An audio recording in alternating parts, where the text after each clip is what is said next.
Fala rapaziada, tudo tranquilo com vocês? Aqui é o professor Vinícius. Estaremos aí iniciando aí uma série de vídeos, mini palestras na verdade, para esclarecer todas as dúvidas de vocês sobre os principais exames aí de vestibulares, né? Então para nós aqui de Brasília, o foco principal geralmente é o UNB, né? Então nós temos aí o PAS, o Enem, né? E o vestibular da UNB. Estaremos hoje aqui para falar para vocês um pouco sobre o PAS, tá? Vamos detalhar um pouquinho aí, né? Para quem não tem experiência, para quem não conhece, e também para a galera que já conhece saber um pouco mais, de repente tem alguma coisinha que você não saiba. A ideia é contribuir aí para que a gente tenha o máximo de informações possíveis sobre esses exames. Basicamente, para quem não conhece, né? O PAS da UNB, ele é uma das maneiras de ingresso ao ensino superior.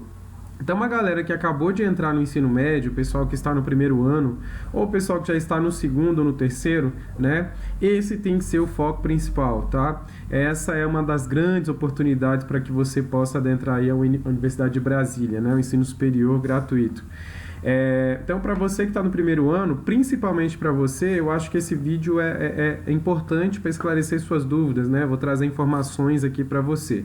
Para a galera que está terminando, né? De repente uma dúvida ou outra eu posso estar tirando aí, mas deduzo eu que você já fez algumas edições do PAS, né?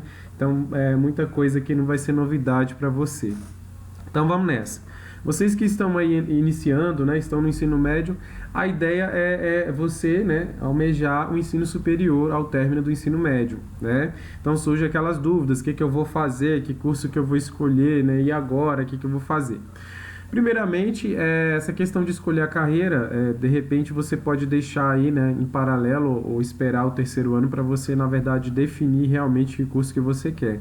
Mas o foco principal seu tem que ser, você vai ter que fazer a prova, né? Independente basicamente da carreira que você escolher, você vai ter que fazer essa prova, né? Então, geralmente, a carreira que você escolhe, você não tem que fazer uma prova muito específica, né? Exceto aí 4 ou 5 cursos, né? Arquitetura, o pessoal de artes aí, que aí sim você tem que fazer, né, a prova lá de habilitação específica, né? Mas que você deve fazer aí lá pelo segundo ou terceiro ano, né? Mais precisamente lá no terceiro ano. Dos demais cursos, você vai fazer a mesma prova, né? Todo mundo, né, vai fazer a mesma prova, então não tem problema. Então, basicamente assim, o PAS ele é o programa de avaliação seriada, então ele é definido, né, ele é composto, né, em 3 etapas, né? Nós temos aí a primeira, segunda e terceira etapa, que eu costumo chamar de PAS 1, PAS 2 e PAS 3, né? 3 seria a etapa final. Então você precisa passar pelas 3 etapas para que você, né, atinja aí os níveis de conhecimentos exigidos pela Universidade de Brasília para você ingressar no ensino superior. Não, a gente até, né, no caderno lá do PAS, né, do informativo, tem até uma alusão aqui, uma pista de corrida, né, que você inicia lá no primeiro ano, né, e vai na maratona até chegar no terceiro. Então, basicamente, são 3 etapas. Você faz no primeiro ano do ensino médio, você faz a prova pela primeira vez, né? No segundo ano, você faz pela segunda vez. E no terceiro ano, pela terceira e última vez. E aí é feito um cálculo, né? Uma média que nós vamos mostrar aqui. E com essa nota, você vai tentar entrar naquele curso desejado. Como é que funciona mais ou menos a questão das vagas, né?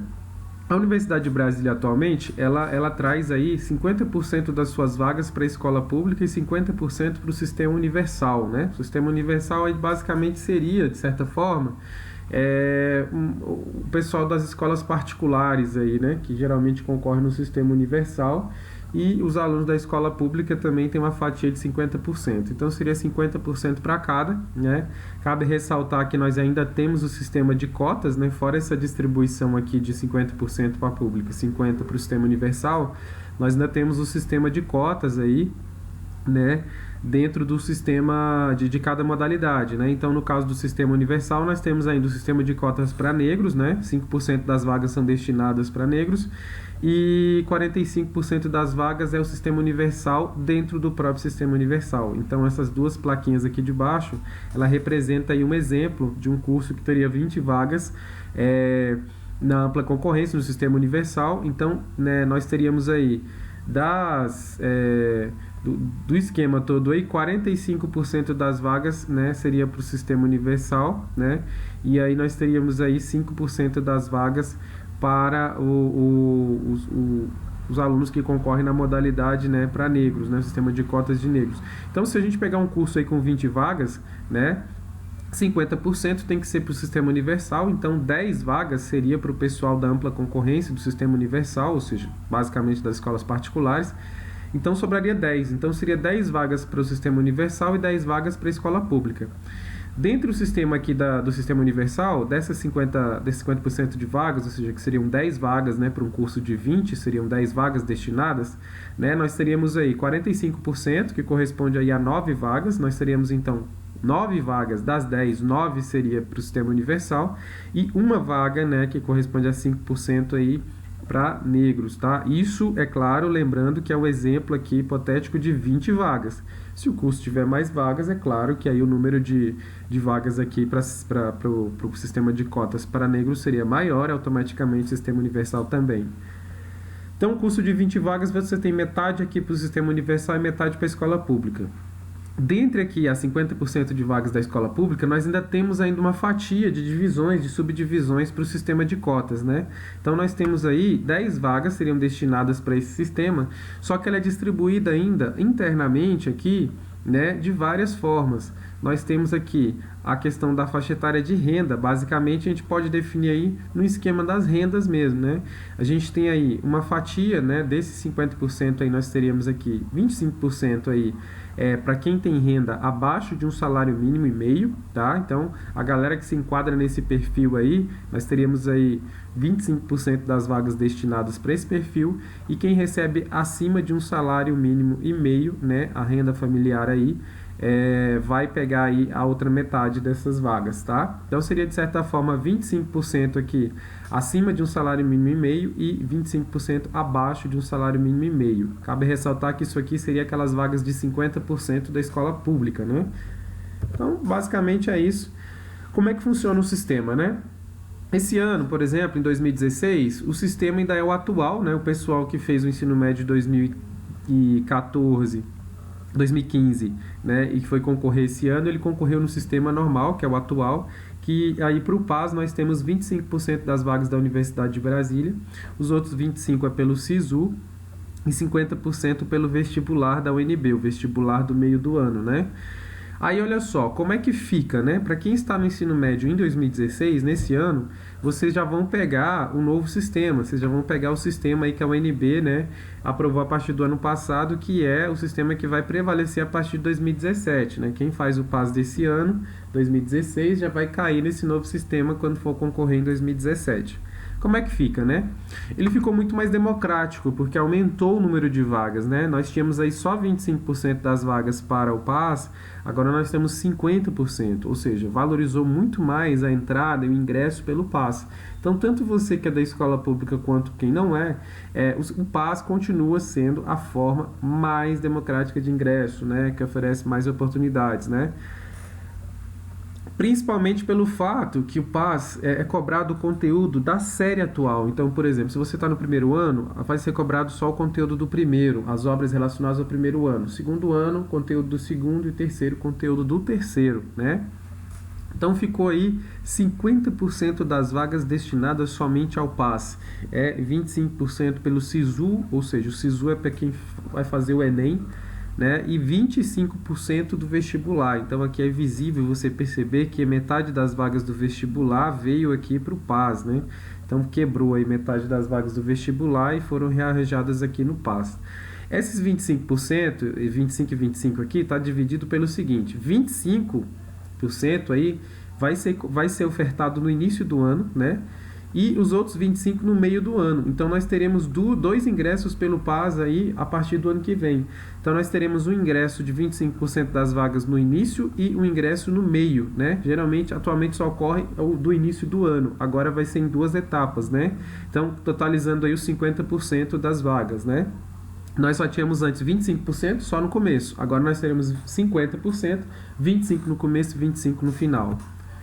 Basicamente, a estrutura da prova, né, ela é dividida em 2 partes mais a redação, né, totalizando aí como se fossem 3 fatias, de certa forma, né.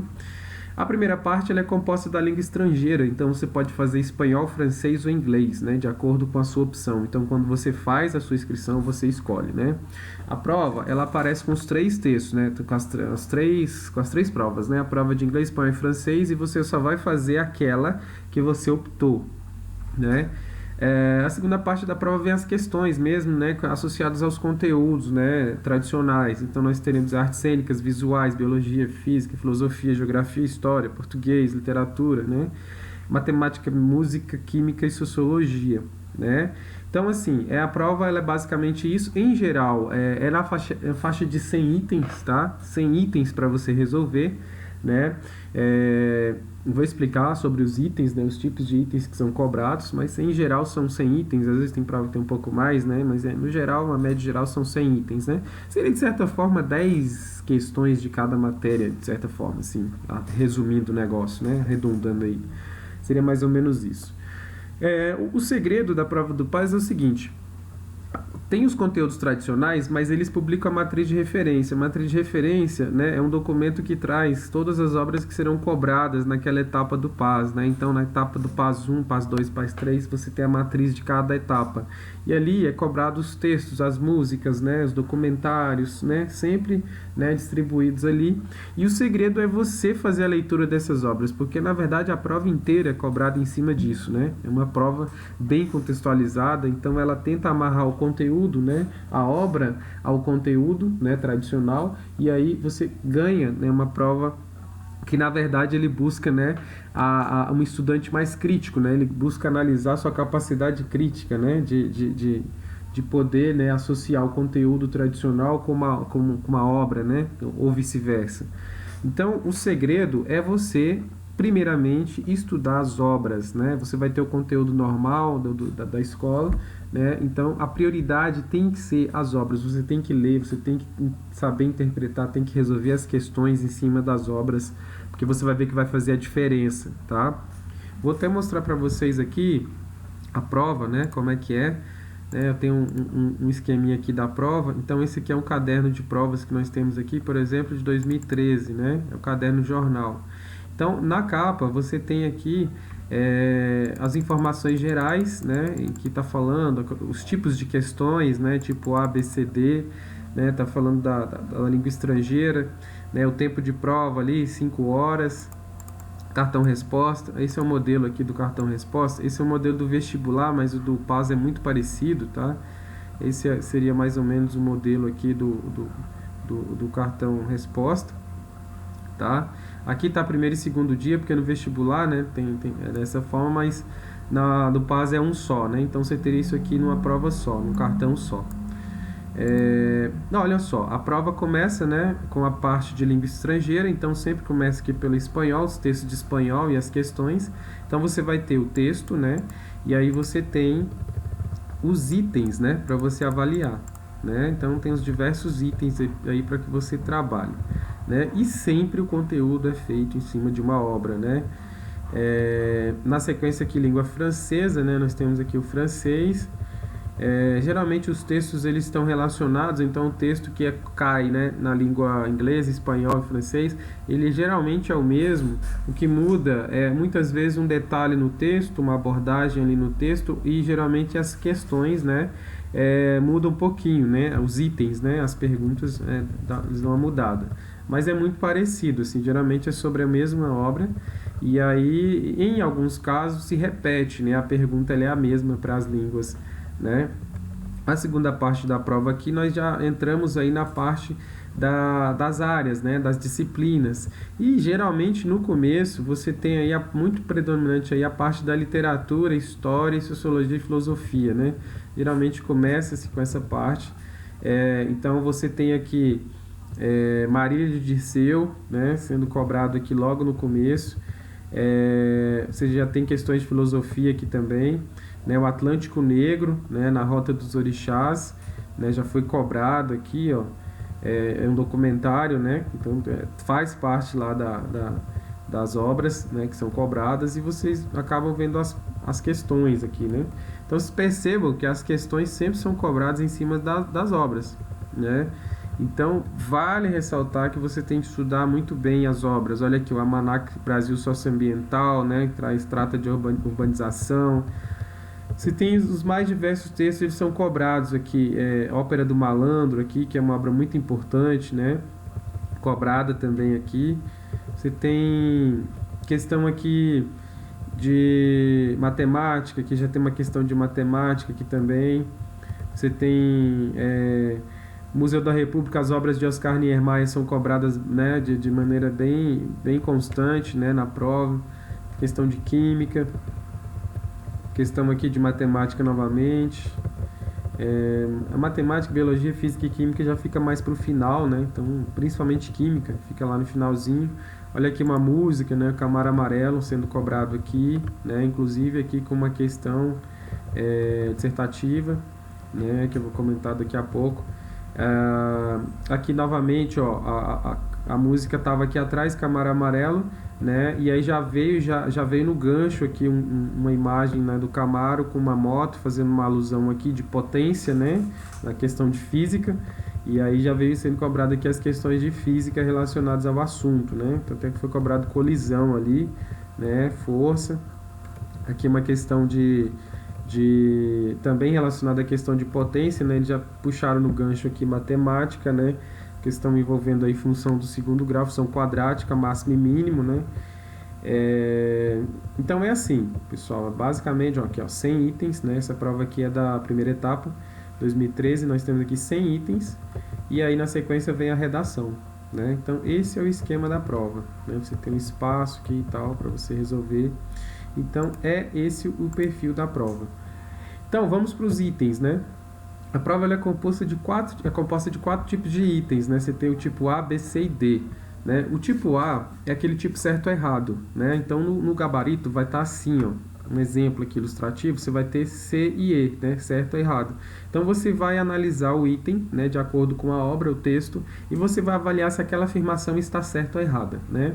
Lembrando que cada item certo vale um ponto, cada item errado você perde um ponto, né? Então, exemplo, se você acertar 5, você errar 5, você tira 0, porque uma errada, né, anula uma correta que você já tinha acertado, né? Aqui o pessoal costuma deixar como dica que, na dúvida, você deixa em branco, porque se não souber mesmo, não tiver nem mínima ideia de qual se está certo ou se está errado, deixa em branco, porque aí você não vai perder o ponto, né? Claro que também não vai deixar a prova inteira em branco, mas, né, tem aquela ali, tem aquela que você ainda consegue definir e tal, né, consegue ter uma certeza aí, e outras que você não faz a mínima ideia. Não chute esse tipo de questão que você vai perder um ponto, tá? Vamos ver como é que é a questão lá na prova. Vamos pegar a prova aqui de novo. Olha só, olha uma questão aqui, né, que fala, vamos pegar aquela do Camaro Amarelo ali.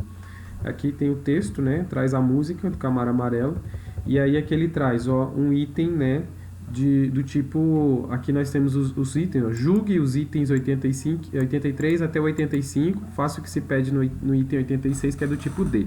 O item 83 até o 85, ele é de certo ou errado, é tipo A, né, olha só, nas músicas Camaro Amarelo, né, e aqui, ó, essa outra música aqui, né, na missa, tal, foi utilizado os recursos de repetição de melodias que provém da imitação de temas melódicos e da técnica composicional de contraponto musical. Então ele traz uma afirmação e através do seu conhecimento, a partir do seu conhecimento, né, e do texto colocado e da obra que você estudou previamente, você tem que responder se esse item está certo ou errado, ou seja, se vai de acordo com o conteúdo mesmo ou não, né, com a obra ou não. Olha aqui um outro item aqui. Nas canções de Camaro Amarelo e Coitelinho, a influência da música sertaneja é evidenciada na melodia cantada, né? As duas vozes e acompanhadas por violas caipiras. Então ele quer saber, na verdade, se ela é cantada, né? As duas vozes, e tem, né, violas caipiras aí no seu conteúdo, né? Camaro Amarelo e Coitelinho. Então o que você vai fazer? Ler aqui, ele vai afirmar uma coisa. Você tem que julgar se isso está certo ou se está errado, de acordo com o seu conhecimento sobre a obra, né? E aí você tem que ir até o cartão, né? Você vem aqui, procura qual que é a questão, né? E aí você faz a bolinha que se marca se está certo ou se está errado, ok? Então seria mais ou menos nesse sentido. Nós temos também aí a questão tipo B. Questão tipo B já é na forma de resposta numérica, de centena, dezena e unidade, né? Esse aqui, na verdade, em geral aparece mais nas questões de exatas, né? Então, talvez em química, física, né, matemática, geralmente ela aparece mais por ali. Então, esse tipo de item, você vai dar a resposta no formato de centena, dezena e unidade. O resultado vai ser número, vai ser um resultado numérico, e se você acertar, você ganha 2 pontos, e se você errar, você não perde nada, né? Então aqui é um item que assim, você não tem prejuízo se você marcar errado, se o seu resultado está errado e você marcou ele lá, se você errar a questão você não perde nada. Se você ganhar, você ganha 2 pontos, tá? Como é que é esse esquema, né, de resposta no sistema centena, dezena e unidade, né? Suponha aí que você, por exemplo, fez os cálculos do exercício da questão, né? E aí a sua resposta deu 123, né? 123. Então você vai vir aqui no cartão resposta e vai ter aqui, ó, centena, dezena e unidade. 123, você vai marcar 1, 2 e 3, que formam 123. Se fosse, por exemplo, 45 na forma de centena e unidade, né? Centena, dezena e unidade seria 0, né? Então marca aqui na centena 0, porque são 0 centenas, né? O 4 dezenas, né? E o 5, que são 5 unidades. Então seria 0, 4, 5, para marcar o 0,45, tá? Tem gente que fica na dúvida que é marcar numa coluna só, né? Marcaria aqui o 124 aqui na... Isso não dá certo, essa questão você vai perder a questão. Então não é dessa forma. Como é que aparece na prova, né? Essa questão dessa maneira, né? Do tipo D, centena, dezena e unidade. Né? Vamos procurar ela aqui na prova. Ó, nós temos aqui uma questão tipo C ali, tipo B e tal. Vamos procurar aqui. Tipo B. Ó, faça o que se pede, que é do tipo B, questão 68. Então aqui nós temos essa questão, que é a questão 68. Ele traz a questão de química, né? Então ele traz aqui toda a contextualização do exercício, né? Após efetuados todos os cálculos, despreze para marcação no caderno resposta a parte fracionária do resultado final obtido, caso exista, né? Então, para desprezar aí os quebradinhos aí, caso exista. Você vai fazer o cálculo desse exercício, né, de acordo com o texto, enunciado e tal, resolver, o resultado vai ser um número, né? E você vai chegar lá no cartão resposta e marcar, né, o número aí, tá? De forma inteira, né? Então, você vai desprezar, por exemplo, se der um número decimal, né? 45,22, né? Aí você vai desprezar a parte fracionária, a parte decimal, a parte quebrada, né? Então, você colocaria só o 45, né? 0,45 é desprezar o que está depois da vírgula. Então, é dessa maneira que a gente faz, né, uma questão tipo B. A questão tipo C, ela é muito parecida com o tradicional, que nós já conhecemos, porque ela é aquela tipo ABCD. Em geral, nós estamos mais acostumados com ABCDE, né? Só que aqui é tipo ABCD, ou seja, 25% de chance em cada questão, né? É mais parecido com o estilo Enem, né? O Enem, ela vai até a E, né? São 5, mas aqui são 4, né? Mas é o mais comum, né? Que a gente está acostumado aí. Esse item aqui, ele, se você acertar, você ganha 2 pontos, e se você errar, você perde 0,667, né? Esse item, ele até que, assim, é interessante você fazer e não deixar em branco, porque o seu prejuízo é menor, né? A pontuação é boa, é 2 pontos que você tem, né? E você perde, mas você perde até uma parcela pequena, né? Então é muito interessante você tentar fazer mesmo esse item, né? Já que o tipo A não, você ganha 1 ou perde 1, né? Então você perde tudo, né? Referente àquela questão ali, perde 1 ponto ali. E essa aqui, se você perder, você perde menos, né, de um ponto. Então, até que seria interessante você tentar marcá-lo, né? Esse aqui é o mais comunzão mesmo, você vai ter os 4 itens lá no gabarito e você marca, né, a sua resposta, né? Qual que é o item, né? Como é que aparece na prova, né, esse tipo de item aqui? Geralmente até que aparece bastante, né, questões. Olha aqui, uma aqui, ó. Você tem uma questão 40 aqui e ela traz, né, A, B, C e D. Né? Então, essa aqui é uma questão tipo C. A própria questão, o enunciado, ela já explica, né, que tipo que é. Ó, aqui, ó, tipo C. Né? Aqui, ó, mais uma tipo C. Ó, aqui também mais uma aqui tipo C. Né? Então, nós temos bastante questões tipo C ao longo da prova. Né? O que predomina mais na prova é tipo A. Pelo que eu percebo, o que predomina mais é tipo A e tipo C, né, na prova. Maioria das questões tipo A e tipo C. Aí tipo B e tipo D já é uma quantidade bem menor, né? Então vamos lá. Na sequência nós temos aí a tipo D. A questão tipo D é aquela discursiva. Então ao longo da prova teremos aí algumas questões tipo D, né? Muitas vezes pode estar em matemática, pode estar em física, pode estar em geografia. A questão tipo D, se você acertar, você ganha 3 pontos. Se você errar, você errar completamente, você não ganha nada, né? Não ganha nada pela questão. Mas também você não vai perder o que você tinha anteriormente, a pontuação acumulada anteriormente.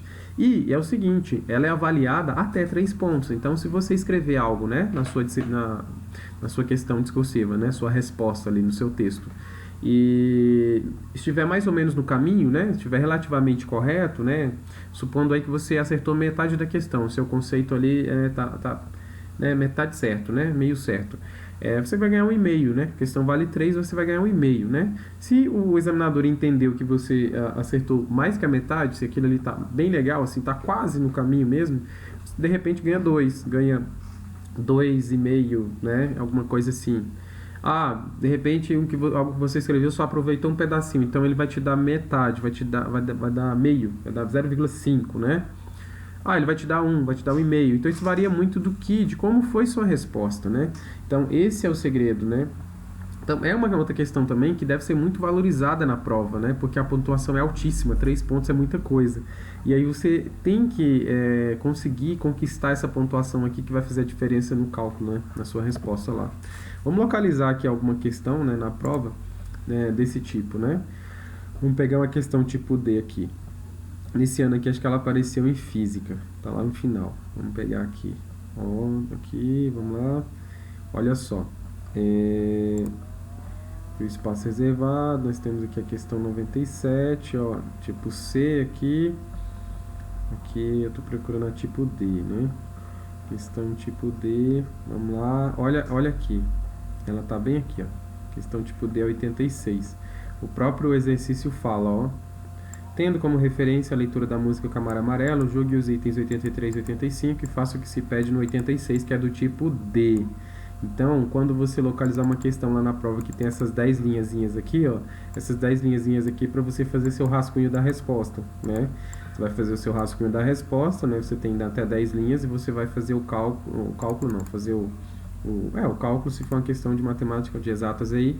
Nesse caso aqui não, nesse caso aqui ele quer que você redija um texto, né, dissertativo, abordando a ideia, né, de melodias que grudam como chiclete, né, moldam o gosto musical dos ouvintes. Você vai escrever um texto dissertativo nesse esquema aqui, né, até 10 linhas, e aí, feito aqui no rascunho, você vai transferir depois lá para o cartão resposta, né. Você vai transferir o seu textozinho lá para o cartão resposta. Deixa eu até localizar aqui se tem nesse modelo aqui, desse modelozinho de gabarito aqui, eu acho que não tem a tipo D aqui, no vestibular da UNB não tem. Eu até procurei para mostrar para vocês um gabarito mesmo do PAS, né, de fato, mas eu não encontrei, acabei não encontrando. Mas vai aparecer um espaçozinho lá pequeno para você, com as 10 linhas, para você transferir, né? Lá você vai localizar fácil, porque vai estar o número da questão. Então, beleza. Então, assim, a prova, ela é desse tipo, né? Ela tem esse formato, né? Porque são itens, né? No caso da primeira etapa, 100 itens tipo, né, A, B, C, D, distribuídos ao longo da prova. Sempre prevalecendo a maioria tipo A e tipo C. Tipo B e D, geralmente, é minoria, né? Você tem tipo D, geralmente, 2 questões no máximo, né? Pelo que eu me recordo, se eu não estiver enganado. Tipo B, você até que tem um pouquinho mais, às vezes, mas no geral é 1 ou 2 questões também. Beleza, redação, né? Como é que funciona o esquema da redação do PAS? A professora Joana, né? Professora Joana Hartmann, ela até trabalha, né, na correção de redações, né, na nossa equipe, né? Nossa parceira, muito parceira, do pré-PAS e pré-ENEM, né?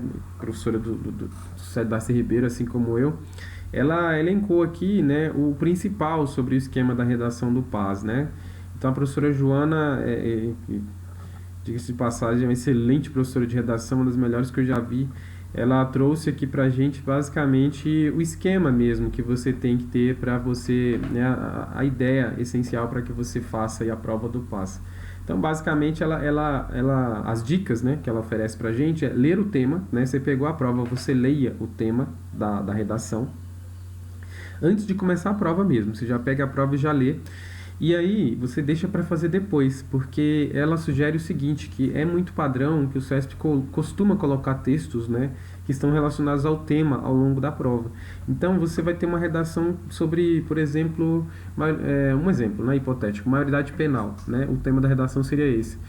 Lá ao longo da prova, você provavelmente vai ter alguns textos que vai te auxiliar, né? Vai melhorar assim a sua ideia, né? De repente vai despertar a sua criatividade na escrita da sua redação, no seu texto. Então é interessante que você não comece a fazer a redação de cara sem ler primeiro a prova, né? Ler as questões e tal, porque pode te ajudar. Muitas vezes pode te ajudar, na maioria das vezes vai te ajudar. Vai ter um texto ou alguma coisa, uma questão que vai despertar algo mais para você complementar, enriquecer a sua redação, né? O texto geralmente é sempre em prosa com no máximo 30 linhas, né? E o número de linhas faz toda a diferença na escrita, né? Se você tem aí, se você escrever 30 linhas, a maneira de corrigir será de uma forma, né? A questão da penalização a penalidade pelos erros, né? Que você comete de grafia, de ortografia, de concordância e tal. Então, se você escreve mais, você vai perder menos, né? A pontuação, né, que você vai perder por cada item errado vai ter um peso menor do que se você escrever menos, né? De certa forma, eu entendo como uma valorização de quem escreveu tudo que foi proposto, né? Se é 30 linhas, se o cara escreveu 30, né, ele tem, de certa forma, é mais valorizado do que um cara que escreveu 20, por exemplo, 18. Né? Um cara que escreveu 18, a cada erro dele, ele vai ter uma penalidade um pouquinho maior do que a do cara que escreveu 30, né? Então é interessante que você escreva o máximo possível, né? Agora, se você é um cara que sabe que você escreve muito ruim, que você é muito ruim, você tem muita dificuldade de ortografia, você erra demais, o seu texto não é muito bom, de repente seja melhor você escrever menos mesmo, tá? É claro que você tem um ano inteiro para você se preparar, então o ideal é que você se prepare, treine a escrita, procure seu professor de redação, né, para tentar melhorar isso, seu professor de português, leia muito, tente treinar bastante todos os dias, né, no mínimo aí escrever uma vez por semana uma redação, que é claro que essas dificuldades todas, né, suas vão desaparecer com o tempo, mas se mesmo assim você ainda persistir esse perfil, não é recomendado então que você escreva todo, né? Mas é claro, isso é uma sugestão, né? Você faça daquilo da maneira que você achar melhor. Isso são sugestões que podem ser acatadas ou não, né? A questão da cobrança, muitas vezes já foi cobrado carta, já foi cobrado propaganda e tal, já foi cobrado todo tipo. Então você tem que se preparar para todo tipo, né? De gênero textual, você tem que estar preparado mesmo, né? Eu me lembro que no ano que caiu eu pedi para escrever uma carta, o pessoal teve muita dificuldade porque não sabia uma estrutura, né, da carta, não sabia como escrever, né, a carta. Uma outra informação importante é que tem que levar em consideração é o seguinte: a redação do PAS ela tem caráter eliminatório, né, e classificatório. Isso aumenta a sua importância, né? Então, se você, por exemplo, zerar a sua redação, você está eliminado, né? Você tem que ter pelo menos 25% aí de acertos na redação para que a sua prova seja corrigida, né? Então a redação faz toda a diferença assim, na prova, né? Ela não tem uma pontuação tão grande, né, em relação à prova, mas ela tem esse fator aí que é eliminatório e classificatório. Então, se você não atingir o mínimo de 25% da pontuação, você está eliminado. Então, fica aí a dica, né, para valorizar. Aqui eu peguei um exemplo aí da internet, né? Tem caso aí do cálculo da nota, como é feito. Você vai pegar a sua nota do primeiro ano, a nota do seu primeiro ano ela tem peso 1, tá? Então ela vai ser multiplicada por 1. Você tem aqui o segundo ano, a prova que você faz no segundo ano, você vai ter sua nota multiplicada por 2, terceiro ano multiplicada por 3, e isso vai gerar um argumento final, né? Quando nós fizermos o cálculo aqui, somar tudo, né, multiplicar pelos pesos, você vai ter um argumento final. E aqui é um exemplo ilustrativo da menina, né, da aluna que foi a primeira colocada em direito aí em anos passados, anos anteriores, é Luciana, né? Ela tirou na primeira etapa 35,03, na segunda etapa tirou 35,77 e na terceira etapa tirou 36,75, né? E aí ela deu um total de argumento de 216, né? Lembrando que essa nota foi multiplicada por 1, a segunda nota por 2 e a terceira por 3. Então, somando tudo, 216. E aí a pontuação mínima que ela precisava lá no terceiro ano para poder entrar no curso de Direito, para ingressar, era 186. Então a nota de corte foi 186 e ela conseguiu até mais, né? Ela conseguiu aí com folga, conseguiu 216, muito mais do que ela precisava, por isso ela conquistou o primeiro lugar. Então é interessante você também acompanhar, né, a sua nota do primeiro ano, do segundo, tentar melhorar cada vez mais, porque isso vai fazer a diferença também depois, né? A nota dela, assim, você pode olhar e falar, nossa, mas de 0 a 100 ela tirou 35, né? Mas vejam que o resultado veio, né? Assim, isso não importa muito se você atingir o mínimo para o seu curso, né? Provavelmente essa nota dela aqui foi acima da média, né? Eu percebo aí que muitas vezes aí o acerto geral aí da galera na primeira etapa é 25, 27, próximo de 20, né? Provavelmente ela foi acima da média no primeiro ano, e no segundo e no terceiro muito mais, né? Porque a média geralmente fica em torno disso. Então é muito interessante você também acompanhar e tentar melhorar, né, ou manter um padrão, né? Se você tirou uma nota boa lá no primeiro ano, você manter esse padrão. Se você não tirou uma nota boa, tentar melhorar no segundo e no terceiro, porque vai ser multiplicado, né? Tem um peso maior a nota do segundo e do terceiro. Como é que funciona essa questão da prova, né, do primeiro ano? Se você não fez a prova do primeiro ano, você pode fazer a do segundo ano. Vai ser zerada, é como se você tivesse tirado zero no primeiro ano, então ela não vai ser contabilizada assim com valor, né? Vai ser zero. Então você pode fazer normalmente a do segundo e a do terceiro. Óbvio que você perdeu uma nota muito importante, que é da primeira etapa, então você vai ter que ralar muito mais no segundo e no terceiro, mas você pode fazer a segunda etapa. O que não pode é você não fazer a segunda etapa. Então, se você está no segundo ano, você tem que fazer. Porque se você não fizer, você não pode fazer a terceira etapa. Se você não fizer a do segundo ano, você já automaticamente está eliminado, porque sem chance de poder concorrer lá no terceiro ano, tá? Então, fica o alerta. Como é que funciona o cronograma, né?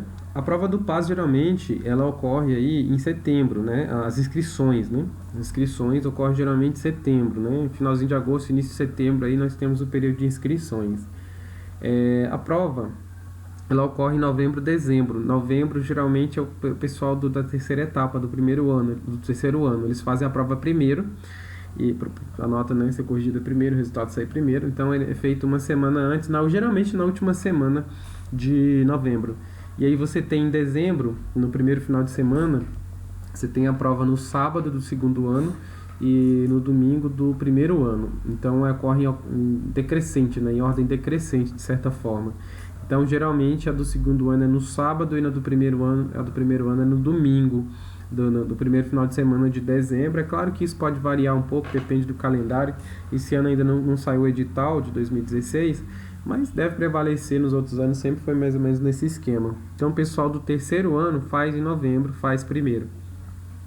O boletim de desempenho, ele sai em janeiro, fevereiro e março, né? Geralmente nessas épocas aí. Em janeiro deve sair da terceira etapa, o pessoal do terceiro ano. Eles precisam da nota primeiro para que eles possam ingressar, né, no curso. Então as aulas começam e tal, então sai o resultado primeiro deles. Depois, lá final de fevereiro, início de março, aí sai do segundo do primeiro ano, né? Da segunda etapa e da primeira etapa, né? Geralmente atrasa um pouquinho, então é mais certeza que sai em março, né? Esse ano saiu em março aí. Então, é mais ou menos nesse período que ocorre. A taxa de inscrição é R$100, então tem o esquema de isenção, né? Mas o esquema de isenção é para... Antigamente nós tínhamos aí a isenção para o pessoal do terceiro e tal, mas não tem mais. Nós tínhamos aí também a questão de não ser pago, mas agora é pago, todo mundo tem que pagar, exceto alguns casos que se encaixam no esquema de isenção, que é o pessoal que recebe o Bolsa Família, tem o cadastro único, né? Tem o número do CAD único. O pessoal pode entrar com esse número na inscrição, que aí ocorre, né, consegue a isenção. Tem um ou outro caso lá, mas o mais, assim, o principal que eu me lembro agora, me recordo, é a questão do CAD único. Pessoas que têm o cadastro único, né, lá do governo federal, né, de assistência, né, dos programas de assistência. Você tem um número lá de identificação social e esse número ele serve também para você conseguir a taxa de isenção. Os outros casos, são casos mais específicos, aí tem que ficar atento no edital, né? Então fica a dica também para que vocês leiam o edital. Quando sair as inscrições, você tem que ler o edital detalhadamente para que você não venha perder os prazos, né? A questão das datas e tudo, e seus direitos também, suas garantias, o período de recorrer e etc. Então, avisos importantes ler o edital. Você tem que ler o edital para você ficar atento. Não adianta você fazer a inscrição, deixar para lá e não acompanhar, né? Lê o guia do PAS, tá? O guia você encontra, né, lá no site do CESP-UNB/PAS, você vai ter aqui, ó, todas as informações. Então você vai ter o guia do PAS, você baixa ele em PDF ou em Flash, né? Aqui eu tenho ele em Flash, que é a visualização dinâmica das páginas, né? Você vai passando as páginas lá. Tem todo o período das datas, aqui você consegue ver, ó, cronograma certinho. Você tem a questão de todos os detalhes, né, de todas as informações, tudo isso que eu falei para vocês eu tirei do guia, né? Então, basicamente, como que você é eliminado, o perfil da prova, né? Aqui nós temos um modelinho aqui do cartão da folha de respostas, né? Aqui tem até um modelinho lá da questão tipo D, ó, aquela hora que eu não peguei lá no outro, mas tem aqui o modelinho da questão tipo D, né? Vem aqui, deve ser no verso da folha. Nós temos aí também como é que funciona o cálculo da nota, né? Dos parâmetros e tudo. Nós temos aqui a questão da distribuição de vagas, né? Dos cursos, né? Noturno, a demanda e todas essas informações. Então é muito interessante que você leia o guia para que você, né, possa ficar atento, né, a todos os detalhes, né? Você também, outra coisa importante que você tem que acompanhar é o edital. A página de acompanhamento fica aqui em cima, você entra aqui, né, pega o seu login e senha. Você tem aí também a inscrição, quando ocorre, ela fica por aqui também em cima, nessa aba de cima. Aqui são subprogramas, então você consegue identificar, por exemplo, o pessoal de 2016 que está no primeiro ano de 2016, né? Ele vai fazer ele é do subprograma 2016-18, então ele só tem a primeira etapa, que é a prova que ele vai fazer desse ano. Esse ano só sai a matriz de referência. Matriz de referência é aquilo que eu falei, todo o conteúdo, né? Basicamente as obras que serão cobradas, então tem todo o contexto, né? Contextualização aqui de como será feito, né? Então aqui em negrito são as obras que serão cobradas nessa etapa. Então são todas as informações para o pessoal do primeiro ano, né? Aqui separado em eixos, né? Em objetos aí de conhecimento, né? E tem a listagem completa ali, né? Então tem de cada objeto de conhecimento aqui, ou seja, de todas as matérias, né? Tudo que será cobrado na prova do primeiro ano, né? Aqui não tem maiores informações porque o primeiro ano a prova nem aconteceu ainda, mas, por exemplo, o pessoal que fez o primeiro ano em 2015 e que em 2016 estará no segundo ano, ele tem todas as informações aqui da primeira etapa, de quando ele fez lá no 2015 o primeiro ano. Então você tem a prova, gabarito, consulta do boletim de desempenho, que é bem aqui que você olha, ó. Você clica aqui e você entra com a sua senha. Você tem todas as informações aqui, ó, o edital, você tem tudo, a prova, todas as informações, ratificação de edital, retificação, tudo, né? Então aqui da primeira etapa. Só que aí o cara não fez a prova ainda do segundo ano, né? Ele está no segundo ano, em 2016. Então ele vai clicar aqui na matriz de referência e descobrir qual é o conteúdo que será cobrado para ele, tá? Todo o conteúdo será cobrado aqui, então nós temos aqui a parte da matriz de referência do segundo ano. O cara que já está no terceiro ano, ele é da etapa 2014 e 16, né, subprograma 14 e 16, ou seja, em 2016 é a etapa final dele, né, então aqui já tem todas as informações do primeiro, do segundo, e aí entra aqui a do terceiro, né, que é a matriz do terceiro ano que está em branco ainda, que não rolou a prova, não tem o edital ainda. Então aqui está todo o conteúdo que será cobrado do terceiro ano. Então é assim que você navega aqui no site da UNB, né, do CESP. É aqui que você navega e você obtém as informações. Isso aqui é um portal, né, que você tem, desculpa, para poder explorar muito bem todas as informações. Uma dica que eu dou para vocês também é o seguinte: nós temos aí, né, o blog do Prepaz. Então eu tentei trazer aqui, né, enxugar um pouco do que está ali no conteúdo lá. Então o que eu trouxe aqui? Trouxe informações para o PAS, né, sobre o PAS, sobre o PAS UNB, como é que funciona, algumas informações básicas sobre o curso, né, o pré-PAS, o preparatório, né, para o PAS. E aqui nós temos as obras, né, do primeiro, do segundo e do terceiro ano. As obras, algumas questões comentadas e análise, né. Então aqui, ó, quando vem aqui, primeiro ano, né, primeira etapa, obras, quando a pessoa clicar aqui, ela vai poder acompanhar e já pegar, né, que eu extraí lá da matriz, né, de referência, todas as obras aqui já separadinhas, ó, filmes, artes visuais, né, toda a parte aqui, ó, parte de teatro, parte de textos, livros. Então quando a pessoa vier aqui, o usuário vier aqui para poder saber mais sobre essa obra, se ele clicar aqui, por exemplo, Almanac Brasil Socioambiental, quando ele clicar já está linkado, então automaticamente já vai abrir, né, a obra. né? Já vai abrir com todo o conteúdo aqui para ele, tá? Então, quando ele vier aqui, Marília de Dirceu, né? Então, tá aqui, Marília de Dirceu. Então, tá tudo esquematizado, né? Quando você vem aqui, o filme, né? O Atlântico Negro, né? Ele está disponível no YouTube. Então, clicou aqui, vai abrir no YouTube o filme, né? Artes visuais, aí tá tudo linkado, né?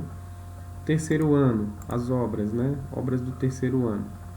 Então, nós temos aqui obras do terceiro ano. Então, tá aqui, ó, né? Parte de artes visuais, textos e etc, né? Então, todo o conteúdo aqui que você precisa. Tudo linkado, tá? Terceiro ano aqui, inclusive a professora Joana me passou os links, né, que ela achava mais relevante, mais interessante, eu atualizei, então tá tudo atualizado aqui, beleza?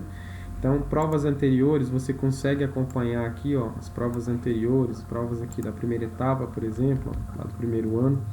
Você clica ali e vai aparecer aqui, ó, os cadernos de prova com gabarito e tudo, para que você possa acompanhar, tá? Você possa fazer o download. Então, eu acho que é basicamente isso mesmo, assim, a preparação é essa, você tem que, assim que começa, né, uma coisa importante é que você acompanhe, né, lê o edital, guia do PAS, matriz de referência, estude as obras, né, fique atento aos prazos, monte um cronograma de estudos, não basta você achar que você vai ler uma obra ou outra aleatoriamente, vai chegar e vai ter um bom resultado.